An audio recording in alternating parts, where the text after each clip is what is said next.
Chers lecteurs, bonsoir.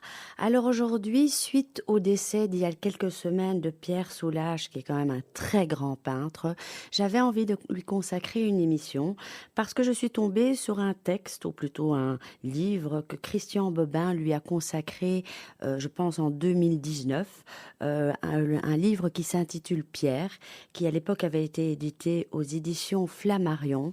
Et pour moi, euh, c'est un livre qui fait à la fois honneur au peintre Soulages, mais pas seulement. Il faut savoir que Christian Bobin est un poète avant tout, est quelqu'un qui parvient véritablement à sculpter ses phrases, à tailler ses mots et en faire de véritables œuvres d'art. Et je pense qu'il n'y a pas quelqu'un de mieux pour parler justement de Pierre Soulages, même si c'est vrai que par moments, en lisant ce livre, j'ai été un petit peu dépassée par la prose poétique que, je dirais, dégageait ce livre, parce que Christian Bobin est connu justement pour ses très très belles phrases. C'est un auteur contemplatif qui donne à ses textes un caractère presque religieux par l'emploi justement d'une prose poétique et qui invite à un recueillement et à la méditation. Et donc Christian Bobin, avant de parler de Pierre Soulages, c'est un auteur qui est assez prolifique, qui compte aujourd'hui, je dirais, une soixantaine d'ouvrages à son actif et qui s'est fait connaître dès 1992 avec un livre consacré à Saint François d'Assise qui s'intitulait Le Très Bas et qui est je dirais un auteur que je mets un petit peu, j'aimerais lui donner une place à part entière et une place différente des autres auteurs parce que c'est vraiment un auteur qui vogue entre l'essai, entre la poésie, et ses textes sont marqués par sa préférence pour la brièveté. Il aborde des thèmes universels qui nous touchent tous, que ce soit l'enfance, la mélancolie, la foi chrétienne qui est très présente chez lui, et l'absence. Et pourquoi est-ce que j'ai beaucoup aimé ce texte? Parce que, comme on le sait tous, l'œuvre de Pierre Soulages invite à un travail de recueillement et il faut sans doute un poète pour commenter un peintre. Et si le peintre est philosophe, il faut que le poète le soit aussi. Alors, le livre s'intitule Pierre, virgule, et c'est une lettre qui est pas Pierre Soulages, Pierre, virgule, tout simplement. Et c'est une lettre qui est écrite par Christian Bobin et qui est donc adressée au peintre Pierre Soulages pour justement lui dire son admiration et sa longévité parce que cette lettre qu'il lui adresse et le voyage que, je dirais, Christian Bobin entreprend est un voyage finalement qui n'a pas véritablement lieu, mais dans laquelle il s'imagine qu'il va rendre visite au peintre Pierre Soulages, justement le 24 décembre, le jour de ses 100 ans, donc je pense que c'était en 2019. Et donc, c'est une lettre, c'est-à-dire un voyage fictif, mais dans lequel il peut, à travers cette lettre, parler de l'admiration que lui inspire ce poète et je dirais que si justement le titre est Pierre tout simplement sans virgule, c'est pour rendre hommage avant tout à un ami. Alors pourquoi Pierre et pas Pierre Soulages? Eh bien, il le dit très très bien dans le livre parce qu'il dit à un certain moment que le taxi auquel il donne l'adresse de Pierre Soulages lui dit: «Ah, vous allez voir le peintre», me dit le chauffeur du taxi quand je lui donne ton adresse. Et le peintre, d'abord, il a adoré le mot neutre qui a été utilisé par le taxi parce que le monsieur aurait pu autant parler de grand homme ou de la célébrité, mais disant seulement d'une voix distraite le peintre, il a sans le savoir lavé ton visage des caresses courtisanes et t'a remis à l'anonymat de ton travail préhistorique. Le coulis des flatteries sèche très vite, ça fait un vernis après. Ils parlent tous de Soulages. Moi, cet homme, je ne le connais pas, je ne l'ai jamais vu. Celui que je voyais, c'était l'auteur des peintures, Pierre. Et tout est dit justement parce que, donc, Il ne faut pas s'attendre à travers ce livre à une biographie, loin de là, c'est juste un aller-retour du Creusot à Sète par le train de nuit et hop, un taxi qui le dépose à la grille de la demeure de Pierre Soulages. Et l'auteur le dit très bien, il s'imagine qu'il va rendre visite à l'amant du noir qui vit dans le donjon blanc. Et donc cet essai se situe par moments entre un essai philosophique, entre une prose poétique, entre un journal touchant à l'intime, pardon, un journal qui est méditatif et rêveur, comme l'est à la fois et comme nous invitent à la fois les peintures de Soulages. Et c'est vrai que parfois il faut souvent relire une phrase, un passage dans ce livre pour en saisir tout le sens. Et je peux très bien comprendre qu'il y a certaines personnes qui ne soient pas touchées par ce livre parce qu'on est déstabilisé par la forme du roman, parce qu'il s'agit ici de fragments, comme si l'auteur a fait un choix justement, une sélection dans son texte. Et c'est vrai que par moments, il en résulte un sentiment décousu. Mais si on dépasse ce stade et on se laisse porter par les mots, eh bien, on se prend de plein fouet la peinture de Soulages. Alors, les tableaux de Soulages, on le sait tous, ils parlent pour eux-mêmes, ils n'ont pas besoin de voix, ils n'ont pas besoin de notre secours pour exister. D'ailleurs, il ne faut pas oublier que dès 1948, Soulages signait un texte en disant qu'il congédiait toute tentative d'explication de ses œuvres.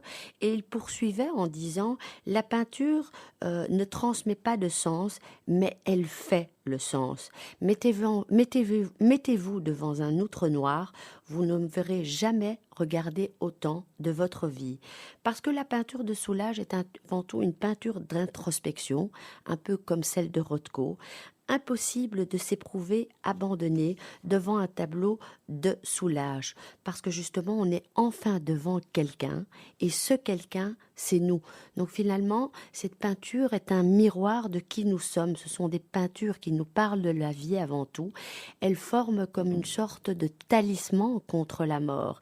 Et même si ce noir par moments nous paraît effrayant, il est impossible de ne pas en sentir la beauté, dira l'auteur, la charité, le secours par saccade que la vie se donne à elle-même.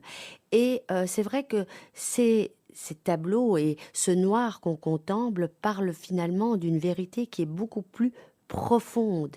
Et ce qui touche l'auteur dans ses peintures, c'est la capacité de ces peintures, des peintures de Soulages, à constamment se renouveler, malgré qu'il s'agit toujours de peinture de noir, parce que c'est vrai qu'on devrait s'y ennuyer, eh bien non, c'est le contraire qui advient.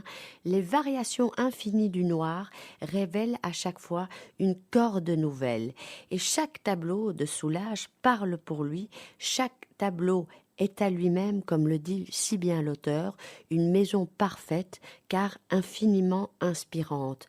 Pas besoin de remplir et remplir. C'est une peinture modeste qui parle pour elle-même et qui n'a finalement pas besoin de fioritures pour exister. On est très très loin aujourd'hui de ce qu'on constate dans l'art contemporain. On est loin finalement de ce monde qui nous assène d'images ou d'un monde où on est constamment agressé, que ce soit par des images par le net, que ce soit des images, des panneaux publicitaires, que ce soit par des images de télévision. Donc, avec Pierre Soulages, avec cette peinture qui est sobre, silencieuse et en accord avec elle-même, on n'a pas besoin justement de toutes ces fioritures. On est là finalement devant une peinture modeste qui n'a pas besoin de se mettre en avant, car, comme je le disais, cette peinture finalement parle d'une réalité qui est beaucoup plus grande qu'elle-même, qui est beaucoup plus grande que nous-mêmes. Et pour le peintre, finalement, pose la question, mais comment comprendre Soulages? Comment comprendre que c'est le reflet de la lumière sur la toile qui fait les œuvres de là, des œuvres outre-noires, que ce sont les stries qui couvrent la surface et que celles-ci ne sont pas là par hasard, mais qu'elles chorégraphient l'effet miroir. Et donc, je dirais que l'hommage que fait l'écrivain au peintre est un hommage tout en finesse et en subtilité, thé, puisqu'il parle justement de ces différents noirs qui ont pu créer ces outres noires et également tous ces outils différents qui sont dans les mains de Soulages. On passe ainsi de la simple poussière au goudron, pardon, aux flaques lumineuses dans la nuit noire, à la lumière des étoiles, et le tout finalement est transposé, c'est-à-dire avec ce qu'il a, avec ce qu'il réussit à, je dirais, piquer du noir, eh bien le tout fait transposer une écriture qui est tellement simple et tellement riche à la fois.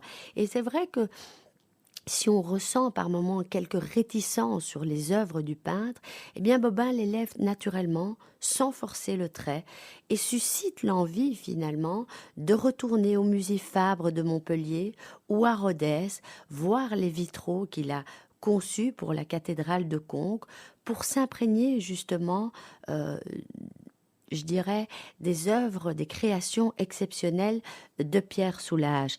Parce que quand on parle de Conques, quand on parle justement de ces vitraux de la cathédrale de Conques, on est séduit. Il suffit de regarder sur Internet, si on n'a pas la possibilité d'y aller, eh bien justement, le génie de ces œuvres. Et à propos de ça, Soulages dit dès le début, quand il parle des vitraux à la cathédrale de Conques, il faut bien préciser aussi que cette cathédrale est un chef-d'œuvre de l'art roman. Il dit, eh bien, dès le début, je n'ai été animée que par la volonté de servir cette architecture telle qu'elle est parvenue jusqu'à nous, en respectant la pureté des lignes et des proportions, les modulations des tons de la pierre, l'ordonnance de la lumière, la vie d'un espace si particulier.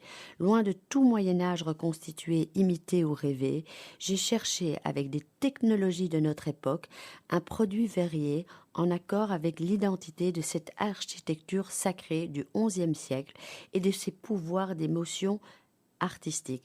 Après avoir refusé plusieurs projets différents pour des édifices, eh bien Pierre Soulages accepte finalement en 1986 avec enthousiasme la proposition du ministère de la Culture de réaliser dans le cadre d'une commande publique de la délégation aux arts plastiques et de la direction du patrimoine 104 nouveaux vitraux pour cette église de Conques située près de Rodez, sa ville natale. Et c'est la découverte de cette église, ce chef-d'œuvre, comme je le disais, de l'art roman occidental qui se trouve sur le chemin de Saint-Jacques de Compostelle, qui a déterminé son choix de se consacrer à la peinture. Parce qu'il le dit, il dit lorsque j'avais 14 ans, c'est devant justement cette abbaye de Conques que j'ai décidé que seul l'art m'intéressait dans la vie. Conques est le lieu et figure comme le lieu de mes premières émotions artistiques. Et donc derrière ces tableaux, derrière ces œuvres, comme je le redis, il y a une réalité infiniment plus grande que toute réalité, qui froisse et broie et enflamme toutes les apparences. Sans noir, il n'y a pas de lumière. Or, pour Soulages, le noir est justement une couleur maîtresse, celle de l'intensité, de la nuit, de la mort, mais surtout et avant tout celle de la vie. Alors, Emmanuel Macron a, lors de son enterrement, cité une très belle phrase que je reprends également dans cette émission. Il a dit « Pierre Soulages avait su réinventer le noir en y faisant jaillir la lumière. Par-delà le noir, ses œuvres sont des métaphores vives où chacun de nous puise l'espoir. Parce que c'est vrai, autant obscure, autant peut-être effrayante elle puisse paraître, si on parvient à saisir le message de vie, le message de recueillement, le message de méditation que ces toiles inspirent, eh bien finalement, on a tout compris. Je cite une autre phrase qui m'a saisie. Il s'agit de Carole Delga qui a écrit dans le journal L'Art Vu. Elle dit, en parlant de Pierre Soulages, son génie a marqué à jamais le monde de l'art contemporain. Inventant l'outre noir, il révéla cette lumière secrète venue du noir. Maître de l'estampe, Pierre Soulages ne s'interdisait rien. Il explorait en permanence. Être confronté à son travail est une expérience esthétique unique, fortes, bouleversantes. Ses œuvres sont pleines d'émotions et de poésie. Alors, c'est vrai, si j'ai une critique à faire à propos de ce livre, c'est vrai que ce livre m'a comblé par sa beauté, par son intelligence, mais c'est vrai que aussi certaines tournures de phrases m'ont laissé perplexe parce que l'écriture de Bobin révèle d'un caractère excessif et prétexte à des envolées métaphoriques qui, pour moi, parfois, font que Christian Bobin, peut-être, monopolise l'attention par son écriture et la structure de son récit davantage que celle je dirais du peintre. Alors c'est vrai, on peut être pris par ces envolées lyriques. Par moments, je m'y suis perdue, mais dans l'ensemble, je dirais que le livre me laisse une très belle impression. Il y a une très très belle phrase qui est dite à un moment. Il dit: ce qui n'est pas verbalisé a au moins autant d'importance que les mots de la page que je tourne en silence. Pardon, ce n'est pas l'écrivain qui le dit, c'est justement un lecteur. Ce lecteur dit: j'ai peur de déranger l'auteur dans son introspection. C'est vrai, c'est l'impression qu'on a parce que, comme je vous le dis, il y a une telle envolée lyrique, une telle prose poétique qui prend parfois le dessus sur la peinture et qui nous fait parfois perdre un petit peu le rythme de la lecture, mais en même temps c'est tellement passionnant. Quand Christian parle de la nuit, il dit: la nuit, parlons-en. Il souligne l'importance du noir et il dit: la profondeur de la nuit est mise en lumière, tel un doux clair-obscur. Ou encore, il dit: la poésie est le noir du langage sur lequel passent les griffes de la lumière. Nous pouvons y voir des reflets de poussière dans le vent, des étincelles d'étoiles. Première et dernière leçon sous la Gienne, eh bien, c'est que le goudron, pardon, du chemin réveillé par la pluie t'en apprendra plus sur toi que tous les livres saints. Vois comme il attrape la lumière, vois comme il joue avec elle sans la retenir, vois comme jamais il ne s'en croit l'auteur. Et c'est ça, finalement, Soulages a su capter toutes les variantes que le noir peut donner en observant la nature, en vivant dans la région où il vivait.